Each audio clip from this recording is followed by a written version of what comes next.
I've told a number of people about this, regardless of the white lies comment and what it meant and what she was implying there. The fact that everyone seemed to know about it, it's almost as if someone is paging it out of the room. What do you think? Leaks are a serious problem in Washington, and they have to be dealt with. We just learned yesterday that the former deputy director of the FBI was authorizing leaks in his official capacity to the Wall Street Journal regarding the investigation into the Hillary Clinton email matter.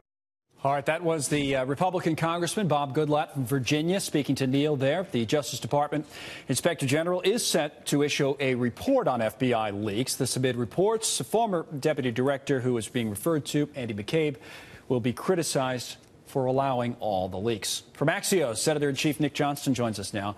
And, so much for thinking, I guess, Nick, that any of this would be cleaned up. I think it was one of the things when John Kelly came in and said, well, we got this under control now with the leaking. Anything but, right?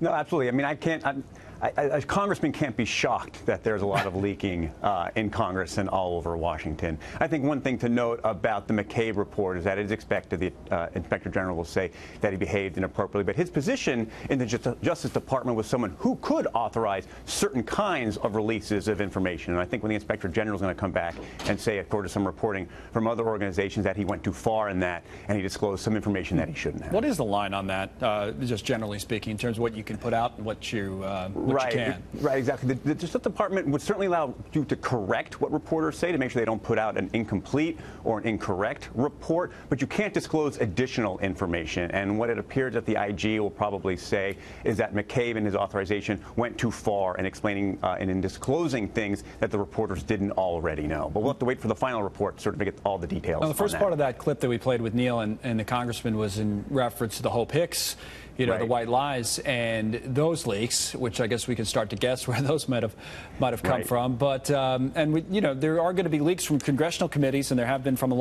a long time. Selected leaks, obviously, to help one side or another. How about at the White House? I mean, like everybody else, I read Axios every morning, and it seems like there's a fair amount of leaking still being done in this White House. Is that fair? The CEO of our company has a great line on this about the White House. Everyone leaks at the White House, up to and including the president. I think on the Hill, it's a very partisan issue where these investigations on the committees have become very partisan, so I'm certain that both sides of the aisle sort of are taking targeted leaks on the information that they want to get out. But there's one key point I would really want to make, that there's one group in this town that doesn't leak at all, and that's the Mueller investigation. No one has gotten any details out of that. So when we find, let me stop for a second. So when we find out something, for example, and speak of Axios, your publication. So if you look at Axios today, there is the quote-unquote hit list. Charlie Gasparino mentioned this last hour, but this hit list of who Mueller is supposedly asking people about, their communications between 10 different people. One of them is the president. When we read anything about the investigation, you're saying it doesn't come from the Mueller team. Right, and as we're clear in our reporting, these are documents that the Mueller team has given out to other lawyers. A lot of the reporting, we had a great story, I think, on Axios over the weekend, where people quoting lawyers saying, oh, now Mueller is going after this, now Mueller is focusing on that. No one knows what he's focusing on. That's conjecture and guesses about what kind of questions they're answering. What the actual focus of the investigation is, they kept very close. Well, it kind of brings up a larger point, right? So if whether it's your reporting or it's Washington Post, New York Times, or whoever it may be, is that we're not getting the context necessarily of what the investigator, in this case Mueller, is thinking or strategizing about or looking at. Because if we get a leak of something, whoever leaked it, they don't know all that, right?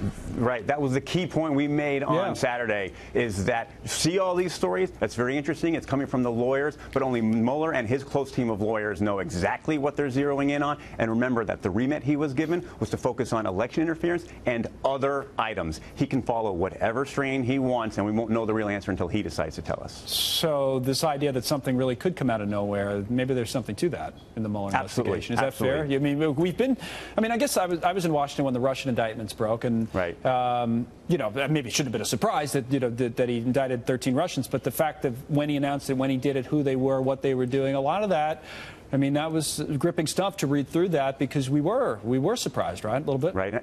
And that's also just the start of it. I mean, those are like, it's very, I think, kind of obvious that, of course, Mueller would go after people possibly involved in that kind of election interference. But that can just be the beginning. I refer to like pulling threads out of a sweater. The best comparison I can give to this is if you think back to the Clinton administration when he was impeached, Whitewater was a land deal, but the impeachment was about lying about the Monica Lewinsky. Yeah, it could be anything. It literally could be anything. Hey, we got to go, Nick. Absolutely. So one more quick thing, just if you'll indulge on the markets. We're up 238, and it seems to be an interpretation that the president now wants to use these tariffs as a negotiating tactic, because he said that in last hour, and he tweeted kind of about that today.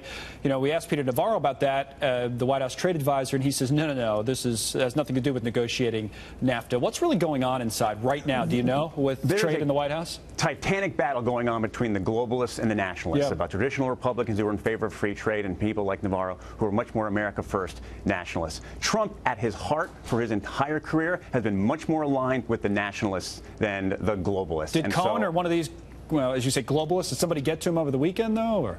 Well, I mean, they're still fighting back and forth. Gary Cohn is still in the White House pushing back against this, but I think where this is going to end up is that he wants the tariffs to stay. That's something he's been stuck with throughout his campaign, throughout his career. I don't see him backing down on that yet. Okay, and you're right, he's been consistent on it. Nick, good to see you. Thank you very much. Absolutely. Nick Johnston.